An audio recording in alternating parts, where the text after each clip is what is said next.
Podcast Unindo Propósito. Chega a Maringá a maior rede de farmácias de manipulação do Brasil. A Biomagistral está presente em todos os estados do país e nasceu com um propósito: transformar a saúde com excelência, cuidado e inovação. Há mais de 4 décadas, unimos ciência, tecnologia e carinho para desenvolver fórmulas únicas, pensadas para cada necessidade, cada história, cada fase da sua vida. Aqui, nosso cuidado vai além da manipulação. Unimos acolhimento, conhecimento técnico e orientação especializada. Cada fórmula é única, desenvolvida com rigor e carinho, porque cada pessoa é prioridade. Na Biomagistral Maringá, sua fórmula fica pronta em até 48 horas, com qualidade, segurança e acompanhamento especializado. Se você busca confiança, cuidado humano e resultados de verdade, a Biomagistral Maringá está pronta para cuidar de você. Começa agora o podcast Unindo Propósito.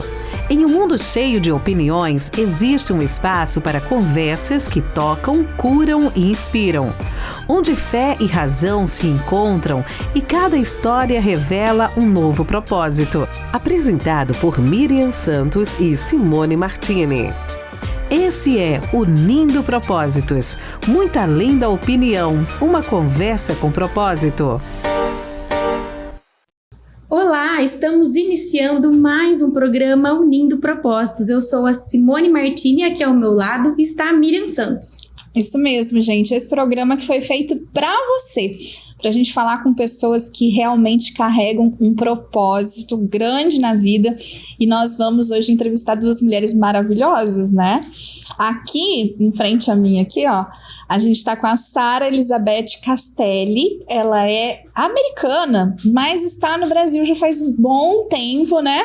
E aqui em Maringá ela chegou através da Jocum. Seja muito bem-vinda. Obrigada.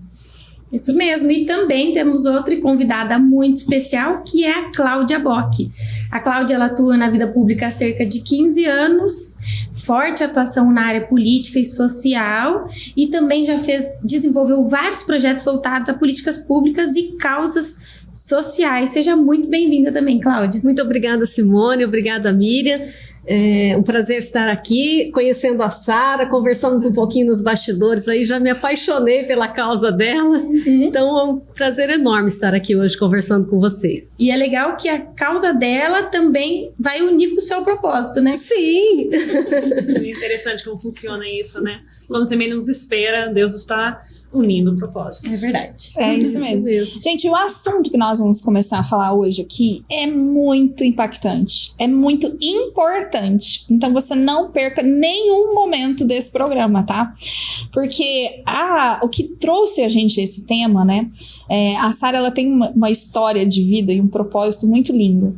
A Sara, ela foi família acolhedora, né? Durante um bom tempo. Ela vai falar um pouquinho sobre esse propósito.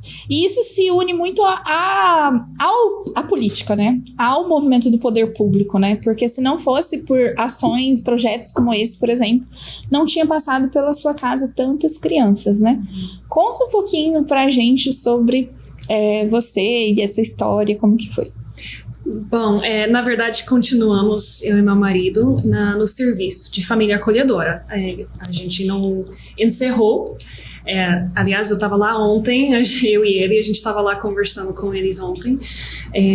Então, faz 11 anos que estamos acolhendo crianças em situação de risco. O nosso perfil tende a ser mais para os recém-nascidos. O perfil de uma família, porque cada família tem um perfil diferente, conforme sua disponibilidade de horário, se fica dentro de casa, se trabalha, porque é vida normal. E como eu trabalho mais via home office, eu tenho uma facilidade de acolher recém-nascidos que a maioria das famílias trabalha mãe, pai, fora de casa e não tem como pôr no creche. Então, para nós, dos 16 acolhimentos, que nós já tivemos a guarda provisória assinado por juiz sobre essas crianças, dos 16 que já tivemos, 14 foram recém-nascidos. Meu Deus. Daí, continuamos nesse serviço, só que está pausado no momento enquanto estamos em construção do nosso próximo lar, né? Nossa casa própria, que até o momento estivemos morando de aluguel, e agora vai ter casa própria. Uau, que legal. E essas crianças, elas ficam com vocês o quê? 2 anos, em média? Cada situação é diferente. Varia muito conforme o perfil. A maioria não todos, mas um bom tanto dos recém-nascidos são entrega voluntária das mães para adoção. Nesse caso, acaba sendo mais rápido porque a mãe já entrega sabendo que ela não tem condição ou não gostaria de criar.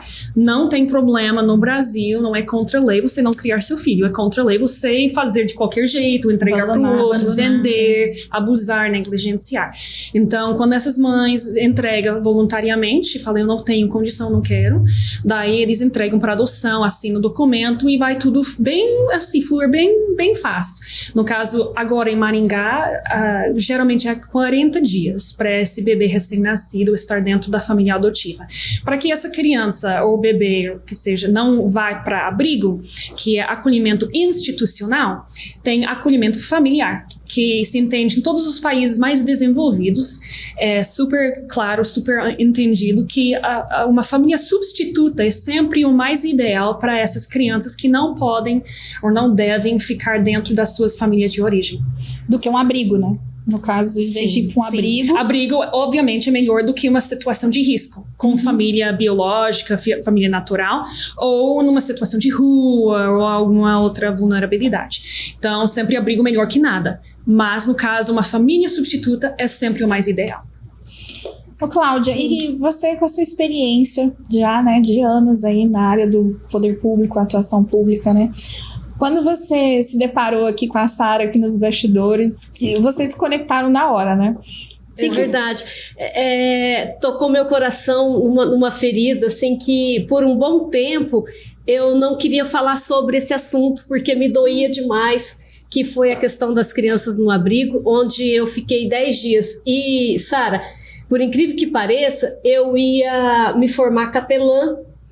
E eu falo que isso foi um teste de Deus, eu até me emociono, porque foi uma aprovação que eu tive que passar nesses 10 dias dentro do abrigo, e eu acho que eu já não teria esse coração de dar um lar e depois a criança ter que ir para adoção e ir embora, porque eu queria levar tudo para minha casa.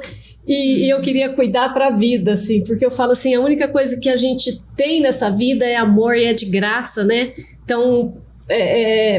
você quer proteger, quer acolher e assim, Simone e Miriam, eles, por mais que eles sejam judiados assim, né, sofridos, abusados, né, muitos casos de abuso, eles falam com amor pela família e eles tentam entender a mãe ainda. Daí eles falavam para mim assim, tia, mas a minha mãe, ela não é ruim, ela só tentou me matar quando ela estava alcoolizada, quando ela estava drogada.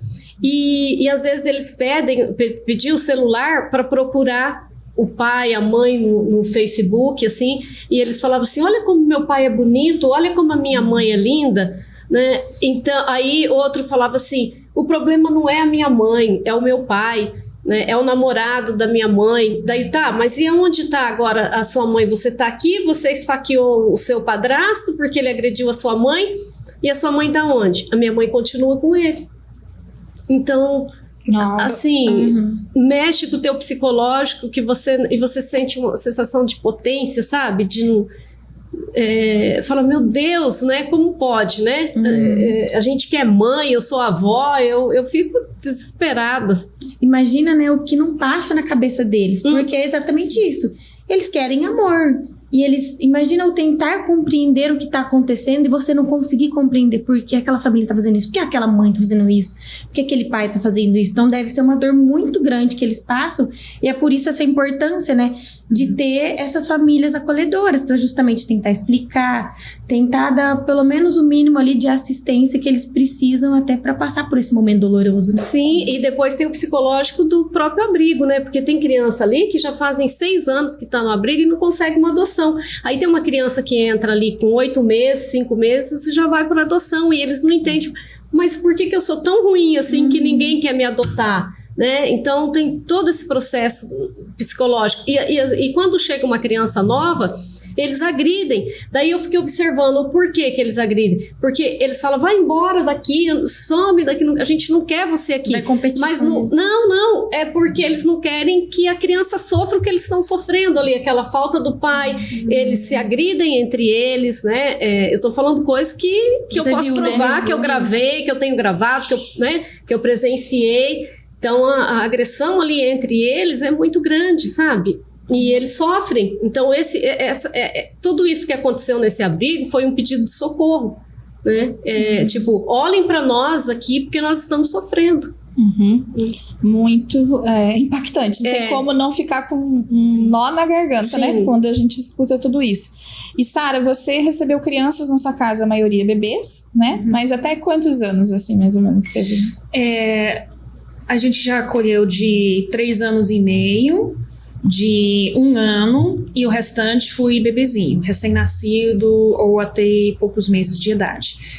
Só que tivemos caso que ficou 1 semana, tivemos caso que ficou poucas semanas, né, várias, 1 mês. Tivemos caso de 6 meses, que conheço até hoje. Hoje ele tem 9 anos de idade. Legal. Outro de 10 meses, e o que mais ficou quase 4 anos em casa.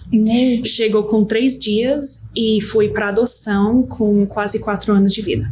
E como que funciona esse intervalo, esse tempo que fica com vocês até ir para adoção? Como que funciona assim, esse período que fica ali, né? Igual toca a vida normal. Casa normal, família normal. E a escolha de que esse ficou 1 mês porque ele já foi logo adotado e já foi logo pra família. E esse que ficou 4 anos é porque realmente não encontrou a família. É que, na verdade, sim. E eu sei que muita gente tem um entendimento um pouco enganado. Tem caso. Mas eu posso dizer que tem muita gente que acredita que tem muita burocracia. Tem lugar que tem, mas não esses casos que eu conheço, não é o sistema judicial, não é o juiz que não tá nem aí, promotor, essas coisas. Aqui em Maringá, eu posso garantir que nossos casos que a gente conhece não é isso. Esse caso de 4 anos, por exemplo, não existe esse tempo, né? Assim, não é para ser assim. E o sistema fez tudo que pôde, mas existem leis. Então, nesse caso, eu não posso ficar dando muito informação, né? Mas nesse caso, tem o direito da mãe ou pai biológico. Estava envolvido às vezes, essa questão judicial. E não foi uma entrega. Então, tem todo um processo para perder os direitos. Entendi. E daí, para perder os direitos, se a pessoa fizer tudo certinho, ela vai ganhando mais tempo para provar isso e aquilo, fazer visitas, etc. Nesse processo durou mais de 1 ano, quase 1 ano e meio.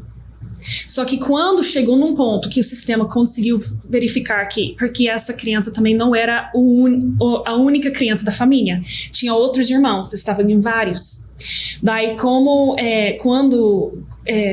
quando chegou ao ponto de falar, olha, você até fez o necessário, os requisitos, vamos dizer, para tentar pegar seus filhos de volta, mas não foi o suficiente, não está se desempenhando o suficiente, daí foi para destituição familiar, ou seja, perdeu, né, o direito de continuar com seus filhos. Só que daí ela foi atrás de advogado e concorreu. Então, assim, Maringá já disse que não podia mais, ou seja, era para ir para adoção naquele momento, depois de 1 ano e uns meses. Só que daí ela foi para Curitiba, no caso, né, a mãe com os advogados. Nesse meio tempo entrou a pandemia. Tudo fechou.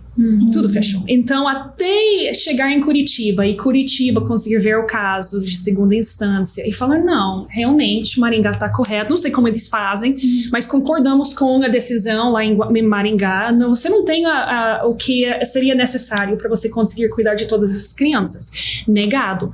Já 2ª instância. Daí ela conseguiu levar até a 3ª instância. Daí deu mais tempo. Então, com a pandemia, toda aquela demora e tudo, quando chegou a voltar o caso, já tinha passado anos.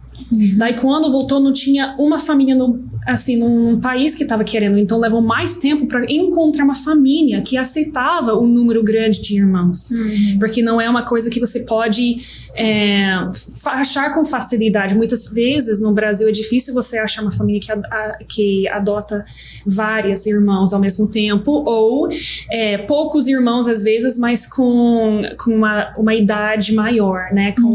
Se tiver algum irmão com 16 anos, 15 anos, 12 anos, então dificulta. E às vezes até o sistema já fez seu trabalho, mas não tem família que está procurando esse perfil para adotar. E daí fica no sistema. E quando não tem famílias acolhedoras, ou não é o caso, às vezes tem cidade que não tem esse serviço. Daí no caso ficam em abrigos. Ô, Sara, eu vou pedir licença para fazer uma pergunta. Aqui a gente tá no bate-papo. Deixa eu te perguntar. E como fica o psicológico da criança? Por exemplo, você está cuidando de um recém-nascido ali. Ele ficou 4 anos com você. Você vai entregar ele para outra família. Não seria como se fosse um segundo abandono? Porque assim, ali ela já está entendendo, ela já tem você como mãe. Tem um trabalho psicológico por trás disso que vai orientando a criança? Olha, tem. No caso, assim, a gente não tinha... No final, quando estava chegando perto da adoção, até introduziram uma psicóloga que foi pago pelo... Não sei quem, a gente não pagou. Eles providenciaram tanto para nós quanto para as crianças, né? Porque tem a sua parte também, né? Porque também tem a nossa questão, porque eu vou dizer uma coisa, não é fácil. É muito tempo. Não criou é fácil. 3 dias de vida até os 4 anos. Assim, eu sei que tem muita gente que vai ficar assim, mas né? Eu não posso explicar todas as coisas, eu não entendo de psicologia. Mas é luto de morte. É luto de morte. É luto de morte. Não tem como explicar de outra forma. E na minha cabeça não ia ser. Você achou que não seria tão profundo? Na minha cabeça que se vai se preparando, mas se tem alguma coisa que eu aprendi nesse tempo todo, é que o cérebro pensa, o coração sente. Um não sabe fazer o trabalho do outro. Então, por mais que você pode tentar, e você tenta, e você precisa se preparar. Mas, tipo, seria igual falar assim, Miriam, seu pai morreu? Não sei a situação da sua família, mas vamos dizer, seu pai morreu, mas você chorou por quê? Você não sabia que ele ia morrer? Mas tem gente que chega para nós e fala assim, mas eu não entendi, você não sabia que ia para adoção? Mas que não entende. Vínculo, né? Mas assim, quem ficou para trás? Só que em relação à criança... Para nós é horrível, Eu conheço outras famílias também que é horrível. Mas se tem uma coisa que eu fico em choque, eu não consigo, é Deus. E assim, quem não acredita pode, né, explicar de outra forma. Eu não consigo. Tem algo que Deus faz quando as condições estão apropriadas, estão, né, da melhor forma que pode. Que quando essa criança estava indo para adoção, eu percebia que ela estava sendo preparada. Claro, eu tenho uma boa preparação, tendo viajado o mundo todo, tendo crescido em missões, viajado, conhecido e perdido muitas pessoas na vida ao longo dos anos. Eu sinto que eu tenho uma preparação talvez para mais facilmente adaptar a isso do que muitas outras pessoas. Mas eu via nessa criança um preparo que não tem um psicológico de uma criança que consegue, nem de adulto. É uma coisa interna que Deus foi preparando. E essa criança foi plena, sorridente e em paz para uma família que não conhecia direito. E você ainda pensando, né? Meu Deus, será que vai saber dar comida na hora, o que eles gostam? E você continua tendo contato? Você pode? Não pode. Não. Gente, curiosidade. Na hora que ela falou ali, né, que é igual um luto, eu tenho plena capacidade de dizer que é verdade, porque eu também adotei uma menina dos 14 aos 18. E quando ela foi embora com 18, meu Deus, eu falo assim, parecia que meu marido tinha morrido de novo, porque era a mesma sensação do luto. Foi meses, assim, eu ficando bem abatida, bem triste, chateada. Mas eles parece que estão prontos. E o que nos motiva, então, a fazer isso? Gente, a menina chegou na minha casa sem perspectiva nenhuma, não tava na escola, não tinha mais pai, não tinha mãe, não tinha família, não sabia fazer nada, entendeu? Então, assim, mudou totalmente a realidade dela. Então, se eu não tivesse me disposto àqueles 4 anos, né, cuidar dela como filha, né, como a família, o que seria dela agora? Então agora ela pode voar, ela tem um mundo para crescer. Então é um pouco egoísmo nosso a gente querer para sempre no nosso lar, sabe? E eu acho que é a mesma coisa, você sente também, que aquele período foi fundamental. Sim, exatamente isso. E para ser bem sincera, eu não sou mãe biológica, eu sou madrasta. Eu sou avó através da minha enteada, que eu tenho como filha, mas eu não sou mãe biológica. Já acolhemos, né, tivemos a guarda ao longo dos 11 anos, de 16 crianças, mas eu não sou mãe biológica. Então, eu tive um pouco de luta para chegar para me entender como mãe. E tem muita gente que pensa que eu não sou mãe. Porque eu não sou mãe biológica. Então, por mais que a pessoa não chega na sua cara e fala assim, mas você não é mãe. Mas tem pessoas que chegam e falam, mas se você fosse mãe de verdade, você entenderia. Tem muito isso, né? E eles não falam por maldade, mas é porque dentro da cabeça eu não sou mãe de verdade. Eu entendo. Mas assim, fui muitos anos chorando no Dia das Mães. Porque eu tinha toda a responsabilidade de cuidar, só que você não tem só os olhos de você e seu marido e seus pais, né, sogros em cima, você tem os olhos até do Estado, porque se você pisar na bola ou não fizer alguma coisa certinho, não pode postar foto, não pode falar assim, não pode fazer assado, não é? Então assim, você tem toda a responsabilidade e mais, só que sem os direitos, porque você não é. Só que sabe quando eu comecei a me ver como mãe? Com essa que ficou mais tempo. Principalmente quando fui colocar na creche e eu tive que me vacinar com todas as vacinas que eu tinha quando era criança, né, nos Estados Unidos, mas como eu nunca tive que provar aqui, não tinha carteira de vacina e já tava assim tantos anos, tive que tomar todas aquelas vacinas da infância como a mãe, porque a filha ia entrar na creche. Daí eu falei, mas eu não sou mãe. Mas não importa, a figura de mãe tem que tomar. Eu falei, então a figura de mãe, a partir de hoje, se chama mãe. Chama mãe. Daí eu comecei a me ver como mãe, mas foi uma adaptação. Hoje, no Dia das Mães, porque muitas das vezes você é mãe, mas você não tem, no Dia das Mães, você não tem criança. Não tem bebê, não tem alguém. Então você vai na igreja, eles falam, todas as mães, levanta, a gente tem um presente. E eu lá no fundo chorando, quietinha, que eu não queria chamar a atenção, queria segurar, tipo, seca, que eu não quero chorar. Assim, tentando, sabe? E eles entregando flor, ou sei lá, lembrancinha pras mães. E eu não me via como mãe. Errado. Só que quando eu me entendi de fato como mãe, muitas mães, né? Muitas. Foi quando eu vi o quanto que a gente sofreu e a criança foi bem. Ainda mais nesse caso que ficou quase 4 anos. Falei, se isso não é a maternidade, eu não sei o que é. Porque eu faria 1000 vezes, de novo, ficar com toda a parte triste, toda a parte de antidepressivo, ou choro de madrugada, quando você jura que escutou chorar, mas não tá nem em casa, não tem ninguém em casa pra chorar. Por isso que é quase um luto. Daí, eu faria de novo, meu marido também, 1000 vezes, para essas crianças irem bem. E até hoje, nenhum deles foi chorando. Ô, Cláudia, como é que você foi parar dentro do abrigo? Eu fiquei curiosa. Então, eu estou num grupo de jornalistas, ouvindo ela aqui, ó, Emociona.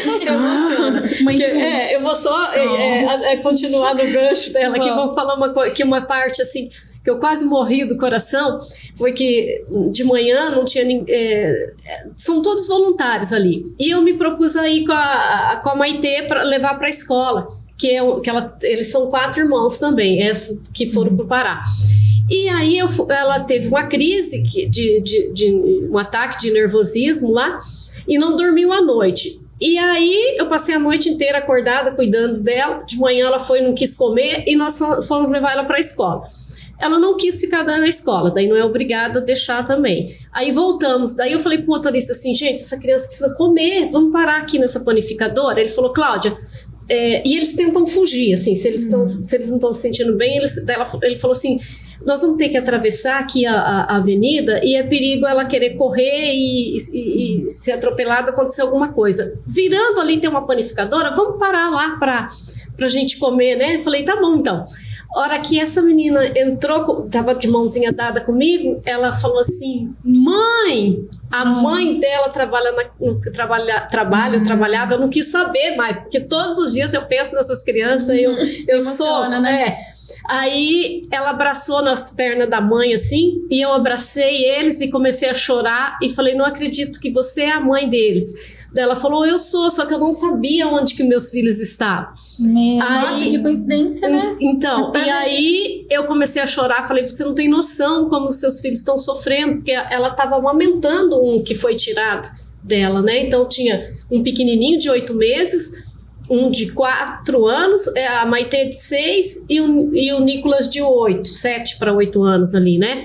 E, menino do céu, foi uma coisa assim, horrível, sabe? Que eu não sabia o que fazer. Daí deixei ela ali um pouquinho conversando, depois voltamos pro abrigo, né? E agora? E respondendo a sua pergunta, como que eu fui parar no abrigo? Então, eu estava num grupo de jornalistas ali, com deputados, né? E autoridades ali, e entrou numa discussão lá. Ah, porque o abrigo? Ah, porque são tudo marginal, sei o quê, né? Aí eu peguei e falei assim, olha, ao invés de ficar ouvindo e lendo essas bobagens, eu vou lá. Como assessora parlamentar, eu sou uma autoridade, eu vou querer saber o que está acontecendo para tentar ajudar. Quando eu cheguei lá, eles estavam saindo com o ônibus do abrigo e indo para o Chico Neto. Aí eu entrei no ônibus e falei, eu vou acompanhar, eu quero acompanhar, eu quero conversar com as crianças, quero entender o que está acontecendo. Né? E eles estavam sofrendo. Eles não, tinha muitas crianças juntas ali, tinha crianças que já estavam com 12 anos e eles brigam muito entre eles, não estava satisfeito com a cuidadora que estava no abrigo e aí chegou na hora que daí eles não sabiam mais para onde direcionar essas crianças, para onde que nós vamos levar, porque onde que estava levando eles estavam quebrando tudo. Eles queriam ir embora dali, queriam fugir dali, né? Foi aquele caso, né? Eles fugiram aqui de Maringá, não foi? Foi. Fugiu, todas as crianças. Você ficou sabendo, né? Por cima, eu falei pra ela, eu tava... Mas teve uma amiga sua que pegou 3 de lá, né? Eu não sei, assim, eu sei que ela adotou 3, eu não sei se fui desse foi, ela falou, não, eu conheci e eles estão bem, inclusive uma tá até estudando no Marista, graças a Deus. Tá bem cuidados. Bem cuidados, que eles têm condições, assim, eles queriam pegar até mais, eu acho. Sabe? Eu acredito que... eu fui na casa deles, é uma casa grande, já é toda adaptada para criança mesmo. É lindo, eles têm um coração lindo lá. E aí eu fui e peguei tinha um maiorzinho lá, eu falei, olha, quem quer ir para minha casa? Daí alguns queriam, outros ficaram meio assim porque eu não me conhecia.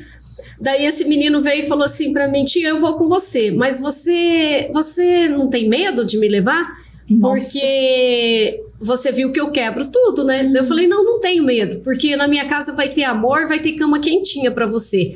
Aí ele sorriu, falou, então eu vou com você, e grudou em mim.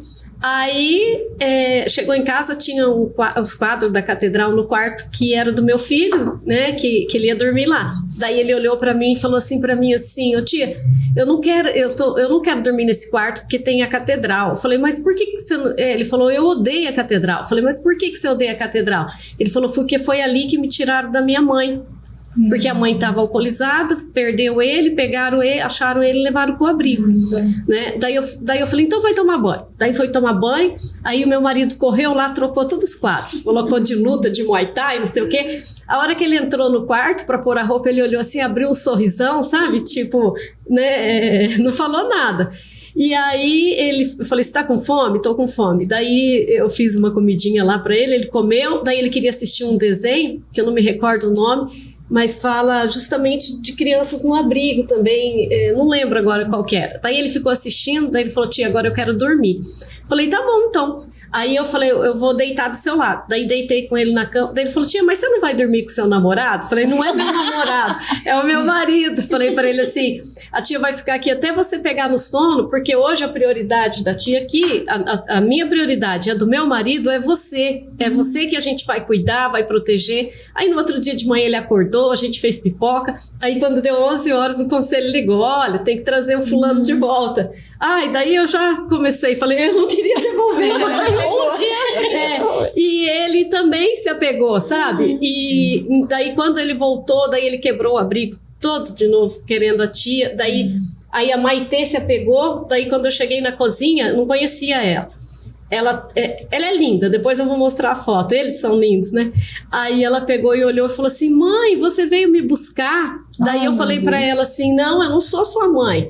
Daí ela falou, é sim. Daí ela falou o nome da cuidadora, falou assim, olha, a minha mãe veio me buscar. E nisso, como eles se apegam, né? Ela agarrou em mim e não soltava mais e chamava, meu marido que ficou comigo lá também, aí chamava meu marido de papito, falava meu marido trazer docinho pra ela, as coisinhas que ela gosta de comer. E, menina, sei que foi um sofrimento, porque eu fui me apegando nessas crianças, assim, que, olha... Marcou a sua vida. Marcou a minha vida. Foi uns 10 dias, assim, que, nossa, foi uma experiência, foi uma aprovação como capelã mesmo. Eu falei, olha, eu passei no teste. Ô, Sara, e deixa eu te perguntar uma coisa. Agora você tá com um novo projeto, né? Claro que não parou o outro, né? Da família acolhedora, mas você e seu marido estão numa missão, né, que é agora trabalhar com, não é, como que a gente chama? Não é adolescente, são os pós-abrigo, né, pós-18 anos. Da onde que veio isso? Olha, eu gostaria de dizer que a ideia é nossa, mas não é. É que, assim, Deus foi trazendo isso para nosso coração até que chegou num pique que, vamos dizer, meio que insuportável. Tem que fazer algo, tem que fazer, eu não sei, assim... que já estava alguns anos, eu acolhia os recém-nascidos, ainda estava com vários nessa fase, que eu estava com a gente estava com aquela que ficou quase 4 anos, e enquanto isso, 2 recém-nascidos chegaram e foram nesse meio tempo. Não eram irmãos dela, mas assim... E como ela já estava, chega um, foi, depois de 10 meses, daí chegava outro mais tarde, ficou uns meses em casa e saiu. E nesse período eu já estava com isso lá na frente. E eu já sentia que o novo tempo, não é agora, mas está vindo. E por mais que a gente sempre cuidou dos recém-nascidos, e as pessoas se emocionam tanto com os recém-nascidos, por motivos óbvios.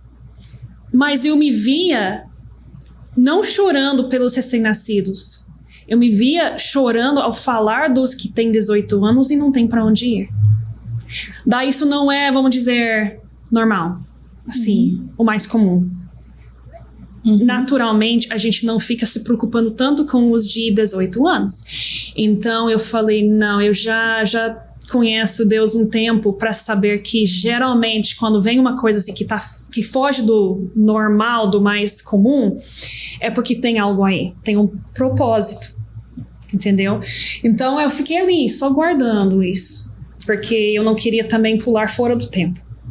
Daí chegou num pico, vamos dizer, foi em outubro, novembro de 2024, 1 ano e pouco atrás, 1 ano e meio atrás.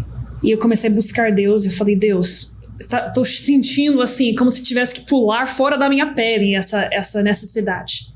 Mas eu não posso ir só na base da necessidade, que sempre vai ter, sempre teve e sempre vai ter necessidade. Eu não posso ir na vontade, no sentimento, porque depois fica, será que não era hormonal, tava de TPM, não tava não sei o quê, sabe? Ainda mais a gente mulher. Às vezes, na hora que a coisa fica difícil, você fala assim, puxa, será que eu não pulei antes do tempo? Será que eu não me animei demais e de repente eu não era naquele tempo, ou aquela pessoa, né? Não era pra mim, talvez era pra outra pessoa, sei lá. Então eu falei, se você quer que a gente faça isso, se isso é o tempo certo, então você precisa me mostrar na palavra. E 2 vezes ele me deu uma palavra bíblica. Uau. Que foi bem clara. Conta pra nós. Foi Isaías 54, o início de Isaías 54, que aliás, vou ler aqui, porque daí você vai ver como é bem reveladora. Claro. E eu não sabia o que estava escrito aqui quando ele me deu. Peraí, isso é em inglês, daí não adianta muito, né? Inclusive as duas aqui, né, falam inglês, depois... A gente tava tentando trocar umas palavras em inglês aqui, também nós vamos ter que falar espanhol. Tá bem enferrujado, mas a gente conseguiu.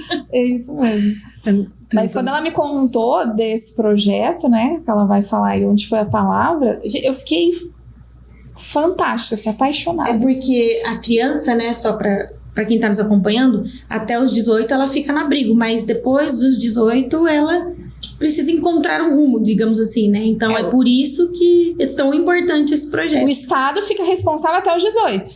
E aí depois também é mais difícil a família, né, querer adotar dos 12 anos pra cima, já dificulta tudo, né, Sara? Exatamente. Daí acima de 18, então, a criança já se torna adulto e tem que estar trabalhando, tem que pagar suas contas, mas também no abrigo eles não podem lavar louça, eles não podem cozinhar, porque tem funcionários para isso. E tem uma linha, é bem intencionado, né? Mas assim, tem uma linha muito fina entre ensinar algo que vai precisar pro restante da vida e trabalho infantil. Acha? Então, se tiver aí numa família acolhedora, a gente pode, até deve. Faz parte da rotina uma mãe ensinar a filha ou o filho como fazer um arroz, como lavar sua calça, essas coisas. Mas no abrigo não pode, porque tem uma linha muito fina entre o trabalho, né, escravidão, trabalho infantil, essas coisas. Eles saem despreparados pro mundo. Totalmente. E engraçado que eles entendem mais de leis do que nós, assim, sabe? Verdade, eles sabem do direito deles, assim, sabe? Tudo eles querem denunciar, eles vão... A palavra aqui que ele me deu. Eu não sabia o que estava escrito. Inclusive, parte da questão foi, Deus, eu topo. Eu falei pra ele, eu topo, o Senhor sabe que eu topo qualquer coisa que o Senhor pedir, eu e meu marido. Só que também a gente mora de aluguel, assim, de mês em mês. A gente não tinha poupança, a gente não tinha nem casa própria, terreno próprio. Falei assim, não tem espaço aqui. Então, assim, se você vai acolher um, até 2, tudo bem. Mas o que eu via era maior. Eu não sei qual é o tamanho, mas eu sei que era maior do que eu tinha condição ali. Daí eu falei, então, é por isso que você vai ter que fazer e você vai ter que me confirmar. Porque não existe, eu não tenho como. Eu topo, mas eu não tenho condição, né? Vai ter que ser suas condições. Daí ele me mandou a Isaías 54. Canta alegremente, ó estéril, que não deste a luz. Exulta com alegre canto e exclama: tu que não tiveste dores de parto, porque mais são os filhos da mulher solitária do que os filhos da casada, diz o Senhor. Alarga o espaço da tua tenda, estenda-se o toldo da tua habitação, e não o impeças. Alonga as tuas cordas e firma bem as tuas estacas, porque transbordarás para o direito e para a esquerda. A tua posteridade possuirá as nações e fará que se povoam as cidades assoladas. Uau! Daí não tem como ficar mais claro que isso. E se não tem mais como ficar mais claro, então em poucos meses vendeu a casa que a gente alugava. Tá bom, vocês senhor. Precisava ir pro espaço maior, né? Entendi. Não era isso, senhor. Você entendeu? Bem isso. Então, era pra sair daquele espacinho de ovo e agora tem a necessidade. E fui fazendo os milagres. E aí vocês... Como que veio o nome, né? Pórtico de Salomão. Pórtico de Salomão. Dentro do meu coração, faz muitos anos que eu tenho Atos 5, de 12 a 14, lá numa prateleira, lá no fundão. Eu li, né, muitos anos atrás, 2008, se não me engano, e eu sempre gostei. Eu li esse versículo e está escrito assim: muitos sinais e prodígios eram feitos entre o povo pelas mãos dos apóstolos, e costumavam todos reunir-se de comum acordo, no pórtico de Salomão. Mas dos restantes ninguém ousava juntar-se a eles, porém o povo lhes tributava grande admiração, e crescia mais e mais a multidão de crentes, tanto homens quanto mulheres, agregados ao Senhor. E eu tinha dentro de mim, tipo, se eu tivesse um lugar para agregar gente, para trazer para minha família, seria Pórtico de Salomão. Só que o que é um pórtico? Ninguém sabe. Eu acho que é isso. Deve ser tal coisa. Eu não sei, assim. E nem em inglês, Solomon's Porch. Mas o que é um porch, assim? Então, daí eu fui pro grego. Porque tem coisa aqui em inglês até que vai, né? Assim, a gente vive no Brasil que, assim, é chique pegar uma outra língua, principalmente o inglês, né? E, tipo, jogar lá. Mas tem coisa que, gente, desculpa, mas é feio. A pessoa usou no contexto errado. Ou não tem nada a ver. Ou a pronúncia, tipo, vai usar Solomon's Porch. Só que o brasileiro vai falar Solomon's Porsche. Porsche, um carro. Entendeu? O Porsche, um carrão do Salomão. Quem é Salomão? Não tem nada a ver. E em português, o que é um pórtico? Não sei. Pra mim não soou bem. Daí eu fui pro grego, porque o Novo Testamento foi escrito em grego. Daí ficou Stoa Solomontos. Que é o nome... Stoa Solomontos. Que é o nome do projeto agora. É o nome do projeto. Que vai abrigar adolescentes para adultos, né? Para se transformar em adultos após os 18 anos. Quando eles saem do abrigo, e aí você vai receber eles lá nesse espaço, né? Que para você é como se fosse a sua casa. E ajudar eles a se recolocar no mercado de trabalho, né? A aprender a cozinhar, se precisar aprender a cozinhar, né? E que passo que tá hoje esse projeto? Hoje estamos terminando a nossa construção da nossa casa, que é pequena, que é o que a gente tinha condição de construir, 60 metros. E como a gente sabia que não tinha condição de fazer algo grande, ou muito menos comprar, eu fui me batendo um pouco, Deus, como que a gente pode fazer? Porque a gente não tem as condições, além de conseguir garantir um terreno grande e uma casinha pra gente morar. Então é um quarto, um banheiro, sala, cozinha. E eu fui orando e tive a ideia de container marítimo. Por quê? Porque o container marítimo, ele é totalmente móvel. Você pode pegar e transportar num outro local com muito pouco custo. É assim, o caminhão Munk e, sabe, e um pouco de preparação do terreno. As sapatas, um pouco de concreto, sabe, mão de obra e água, luz e esgoto. Então, o container em si pertence a esse projeto, vamos dizer, esse ministério que nós estamos montando. E pertence a eles, não pertence a mim. Até porque eu não consegui comprar, não tinha dinheiro para comprar. Daí alguém doou. Pronto para morar. Não vem assim, só aquele casco de... Não, vem pronto para morar. Só não... pronto. O banheiro todo montado e as paredes, piso, tudo... a parte elétrica, água, esgoto, tudo. Daí só não tem os móveis, né, dentro. Mas isso, depois Deus arruma um jeito. Ô, Cláudia, e esse projeto dela... é algo muito bacana. Você que está inserida no meio público, é algo que Nossa, isso ela precisa tá vir pro falando, meio eu já tô público. assim, falando assim, meu Deus, mas será que ela não falou com nenhum empresário? Não falou? Porque isso é A gente muito já quer ligado, ajudar. sabe? Tem que estar ligado ao poder público também. Sim, eu falo que tudo tem que envolve política, né? Até isso que a gente está fazendo aqui envolve política, né? E recursos, né? Por enquanto, por enquanto não tivemos nenhuma ajuda, nem muito assim, uma forma de ajudar a questão pública. Que compraram essa ideia, né? Porque nem é isso, é porque não existe, enquanto você não faz, não existe a ONG formada.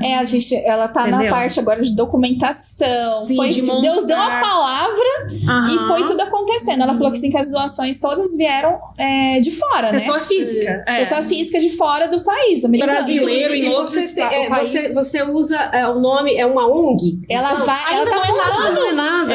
Ainda Porque não assim, tem. O que dá para ajudar assim também, fora as doações, nós conseguimos, depois de 2 anos de CNPJ, nós conseguimos te dar um título de utilidade pública municipal. Esse título de utilidade pública municipal é só um título, mas que vai te ajudar dar o título de... No outro dia eu já posso te dar o título de utilidade estadual, né? Daí você levanta toda a documentação, aí vem recurso do Nota Paraná, de fundo de rateio, do governo do estado. Então você daí tem mais essa ajuda aí. Sim. E a gente tem que divulgar isso, porque tá chegando agora, é uma novidade que a nossa cidade precisa, né? E nós vamos ter que te apoiar. É um projeto maravilhoso. É maravilhoso, já pode contar com a nossa ajuda, a Simone também, né? Eu falei pra ela que é assim, ó, a gente precisa, tudo precisa que é feito, né, em cima da palavra de Deus, né? Na verdade, tudo tem que ser feito da maneira certa. Então ela chegou aqui na hora certa. Porque daí ela consegue ter orientação de como fazer a documentação corretamente, de como fazer o local adequadamente, né? Ela teve um tempo de conversa lá com meu marido, que é advogado, né? Conseguiu esclarecer bastante coisa. Então tá fazendo registro de marca, né? De nome e tudo mais. E interessantíssimo que, assim, até agora veio... Então, por enquanto, ela tá recebendo, tá, gente? Doações de pessoa física, por enquanto, mas vai ser feito toda a documentação certinho. De fora do país, né? Então, cadê os brasileiros, gente? Mas quem tá nos ouvindo, né, Miriam? Ela tá tem esse sotaque porque é americana. Então, você tem também recebido essa ajuda lá dos Estados Unidos? Tenho. Na verdade, pra ser bem sincera, a de mais ajuda que recebemos até agora foi de uma brasileira. Só que no exterior. Olha só. Facilita também, né? Ela ganha em dólar. E ela que doou o container. Que legal. O container. Quantos containers que você conseguiu? Não, até o momento a gente tem um container de 12 metros. Tá, que daí dá pra fazer. Dá pra colocar quantos desses? No nosso terreno, que é 463 metros, mas de comprimento, esqueci quanto que é lá, mas de comprimento tem os 3 metros de recuo em Maringá, que é obrigatório. Daí vai aos 12 do primeiro container, 12 metros de comprimento, tá? Então, quadrado dá 30 metros quadrados, mas é 12 metros é um container, ou de 40 pés. 40 pés ou 12 metros. Daí tem o espaçamento de 1,5 metro e mais um container de 6 metros, que é 15 metros quadrados. Então, cabe o grande e o pequeno embaixo. E em cima a gente tem capacidade de um segundo andar. Quanto custa um container desse? Nós definimos com uma empresa de Santa Catarina chamada One Containers. E gostamos, eu pesquisei bastante, até porque tem tipos de container diferentes. Aquele tradicional que é todo ondulado lá de fora, aquilo é um dry. O dry é uma camada fina de metal. Tem gente que faz assim o isolamento térmico manual lá dentro, fica bonitinho. Às vezes se você não saber a diferença, lá você não sabe qual que é qual. Mas ele é um simples que fui adaptado. Eu já preferi, pelas buscas que eu fiz, ou reefer, ou reefer em português, né? Fala reefer. O reefer é próprio de refrigeração. Então, ele é para carga de coisa refrigerada. Ele vem com um motor na ponta, onde esse motor age como um refrigerador e aquilo se torna uma câmara fria em transporte. Então, quando eles tiram de linha, né, e eles revendem para esses outros fins, eles tiram o motor e adaptam para outro uso. Mas ele já tem isolamento térmico próprio, já desde fábrica. Olha aqui. Desde que ele nasceu, né? Desde que nasceu. Onde meus filhos vão morar aqui? Nasceu com o propósito de um dia tornar uma casa. Quantos adolescentes, mais ou menos, dentro de cada container desse? Nesse aí, nós adaptamos um pouco. Eu falei com essa doadora. Bem pronto, né? E ela até pagou um pouco a mais para que viesse uma cozinha bem planejadinha. Bem planejadinha. Porque ele vem basicamente um switch para uma ponta, um switch para outra ponta. E uma cozinha compartilhada no meio, com a adaptação que nós mesmos fizemos. Que eles chamam de kitnet. Cabe 2 kitnet. Só que se você for olhar, onde você colocaria uma pia, um fogão, tá tomando espaço de cama. Você vai fazer isso 2 vezes, perdeu bastante cama. Então, pra gente aproveitar melhor o espaço, e essa doadora, ela perguntou, quantos caberiam de 12? Eu falei, até 6. Então ela falou, é essa que eu vou dar. E daí quanto foi agora custa desse? 60 mil. 60 mil reais. Ah, não é ela caro doou, mesmo. que legal, né? Ela Gente, doou. 60 mil reais pode abrigar até 6 adolescentes. Às vezes tem alguma empresa aí que tá assistindo a gente, algum empresário quer fazer uma doação assim como essa mulher fez, né? Entra em contato aí no Instagram da Sara, né? Às vezes até pros móveis, né? Não, às vezes tem recurso do leão aí, do imposto de renda. É verdade, Não os é? empresários, Dos é verdade. empresários aí Mas que... pelo que eu entendi, eu acho que a gente não qualifica pra essa ainda. Tem que Ainda não, né? Tem que ter um não, tempo seria aí. mais pra frente. Então, fazendo, por enquanto, né, vai erguendo com a parte física. Mas a Sara já vai se estruturando com o mas conhecimento da parte do poder público. Eu já vou apresentar um grupo de pessoas aqui pra ela. já tá se tornando amiga. Faz o network. Inclusive, eles vendem container. Que legal. A casa dela é toda de container, é a coisa mais linda. E ela faz parte do movimento da infância e do adolescente de Maringá. Olha, já por o Deus, mesmo de propósito. né? Ô, Sara, e ainda falta coisas pra decorar ali, colocar dentro do container. Sim, o container vai chegar, já está em produção porque chega pronto, todo adaptado. Porque eu também não tenho know-how para ficar adaptando um container cru, né? Então o container essa empresa faz, pega cru e já faz toda a adaptação conforme você quer e já chega pronto. Aliás, vamos ter que pagar o frete, né, para chegar. Mas em nome de Jesus, daqui 3 semanas já está aqui. E quanto vai chegar? Na verdade, dependendo se vier alguma ajuda em formato de voluntário ou produto ou alguma coisa, nos próximos 40, 45 dias a gente está com um estimativo de uns 15, 16 mil reais que precisa. 15, 16 mil reais Pra terminar de mobiliar. Para terminar sapatas, em preparação para receber o container, uns 3 mil e os sapatas. Desculpa, o valor não tá na minha mente agora, mas 10 sapatos, porque é pro container grande e pequeno. Também um pouco de material que precisa para essa fase, né, de inicial, que tem que estar pronto quando chegar. Vai chegar daqui uns 3 semanas. Vai estar pronto. Para vir, aproximadamente 6.300 de frete, de Santa Catarina para cá. Vai uns 1.300 de caminhão Munk para posicionar, tirar do caminhão e posicionar no terreno, porque eles pagam deslocamento. Então, de qualquer forma, se paga uns 3 horas e 2 caminhão para um container desse tamanho, que é 10 mil quilos. E então, assim, também tem uma questão, a gente já pagou o início do projeto arquitetônico, mas a gente vai ter que fazer uma adaptação para o projeto arquitetônico para adaptar para esses, porque a gente só incluiu um container de 6 metros. A gente nem imaginava que nesse ponto tão no início teria tanta ajuda, né?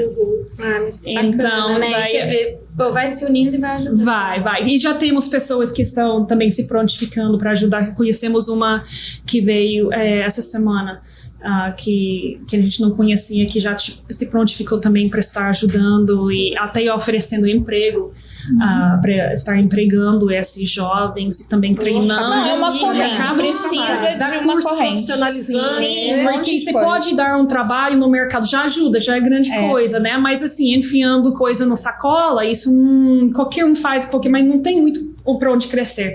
Agora, ela também quer estar ajudando, ensinar profissões, tipo como ser vendedor, porque isso você aplica em qualquer área, né? Sim, com certeza. E você consegue ganhar em comissões, ganhar melhor e crescer no trabalho. Esse programa tá maravilhoso. Nós vamos ter que fazer parte 2.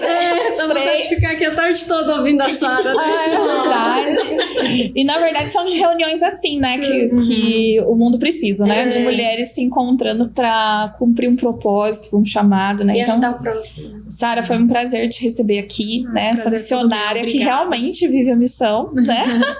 E Deus seja louvado pela sua vida. Conte com a gente aí por tudo. Obrigada. Você também, maravilhosa. Muito obrigada. Eu me coloco à disposição. Agora eu já te dei um oi aí no WhatsApp. E vamos conversar, porque nós vamos buscar recursos para te ajudar aí através de empresários, grandes empresários aí, amigos nossos. Obrigada. Né? E as mulheres que são envolvidas nas causas também, né? E quando se trata de criança, gente, é o nosso futuro, né? É verdade. E a gente, como mães, né, tem um olhar diferente de acolhimento, de proteção. E eu tinha essa preocupação, realmente. E quanto mais você se envolve, mais vai lá ver a situação das crianças, mais você fica preocupada, né? Só indo lá, vendo, sentindo mesmo. E tá aqui hoje, te conhecendo, nossa, deu um alívio. Foi um lindo propósito. Foi bonito esse programa. Não era pra ser hoje a minha entrevista aqui, gente. Eu vim para um outro fim. E vai vir a próxima convidada. E acabei ficando porque, né, o assunto conectou realmente. Mas, Cláudia, obrigada. Obrigada por participar aqui com a gente dessa conversa, esse bate-papo. Uma próxima entrevista também, a gente vai estar conversando com você, falando dos seus projetos políticos também, né? Os sociais que você já fez, que são muito, muito bacana. A Cláudia também, ela já foi candidata a prefeita aqui em Maringá. Candidata. Foi. E foi bem bacana. Ela coloca sempre o nome dela à disposição e é isso aí. Parabéns. Obrigada. E a gente vai encerrar esse programa, gente, com uma matéria muito especial, né? A Simone levou aí umas crianças, né? Uma viúva com 3 órfãos para participar de um dia maravilhoso lá no McDonald's. Como é que foi isso, O McDonald's, que é o nosso parceiro aí, parceiro da TV Unindo Propósitos. E foi muito linda a história da Rosemary, dos 3 filhos dela. Ela é viúva, perdeu o marido muito rápido, foram 10 dias apenas, com leucemia, ele descobriu e já veio a falecer. Ela ficou sozinha com 3 filhos. É uma mulher guerreira, batalhadora, inclusive uma das representantes e parceiras, né, da Miriam aqui na Savori, esse tempero maravilhoso. E vocês vão poder acompanhar essa matéria logo em seguida. Agradecer, Sara, a sua presença. Parabéns pelo seu projeto. Desejo sucesso e bênçãos de Deus na sua vida. Muito obrigada. Obrigada pelo convite, foi um prazer. É isso mesmo, gente. A gente fica até semana que vem, então a gente aguarda você nesse programa. Tchau! E acompanhe a reportagem no McDonald's. Hoje o Unindo Propósitos está em uma missão muito especial. Hoje a gente está aqui com essa família maravilhosa porque a gente vai comer McDonald's. Vocês estão felizes? Vocês gostam de McDonald's? Sim! Estão felizes? Sim! Estamos aqui com a Rosemary e com os filhos delas. E hoje vamos distribuir para eles aqui o voucher do McDonald's, que é o nosso patrocinador do programa Unindo Propósitos. Esse é o seu, esse é o seu, esse é o seu. E de sobremesa também vamos ter sundae, que tá calor hoje, que delícia. Um sorvetinho depois também, né? Com certeza. Aqui tá pegado. Isso aqui, ó. Segura o sorvetinho também. Aqui, segura o sorvetinho. Pronto. Vamos lá, então? Vamos!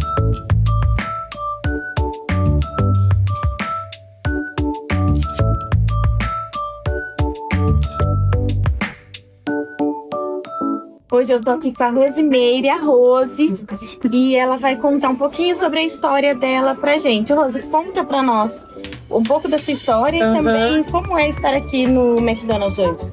Estar aqui é alegria, né? Realização das crianças. É sempre bom. A gente vê os filhos felizes, a gente fica feliz, né? A minha história, resumidamente, eu fiquei viúva, tenho 1 ano e 6 meses. Eu perdi meu marido aí 10 dias com leucemia. Então, de lá pra cá, amigas, eu tô me redescobrindo, sabe? Reinventando, tentando fazer coisas novas, coisas diferentes. Tentando seguir a vida, né? Porque fácil não é, gente. Mas... Tô montando uma viúva, ficou com 3 filhos. 3 filhos. Eu sou mãe de 3 filhos, né? Todos bebês ainda. Mas Deus tem dado força, graças a Deus.